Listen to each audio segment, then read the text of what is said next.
What is foreshadow? So, foreshadowing is kind of telling the audience or reader what's going to happen at a certain point or what's going to happen towards the end or later on in the book, right? It doesn't have to be the ending. It could be before the ending. It could lead up to it, right? So when you look at different stories, you can see, like in TV shows, there's so many episodes you can go back to hear different characters of what they're saying, right? Supernatural, my favorite CW TV show. Dean Winchester is always talking about how he's going to be a hunter until he dies, right? He's going to die with a blade in his hand or a barrel at the barrel of a gun, right? So you already know Dean Winchester is going to be dying at the end of the season or at the end of the series because he's already saying like he doesn't know anything else but that.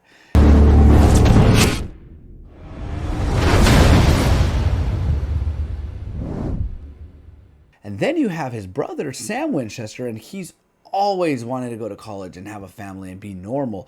So you're getting these foreshadow, these little things that you can pick up on to kind of predict what's going to happen at the end of your series or your book, because all those little breadcrumbs are spread throughout your story, spread throughout your movies, TV shows that will lead up to what's going to be the ending. So remember, foreshadowing, you got to properly know how it's going to end.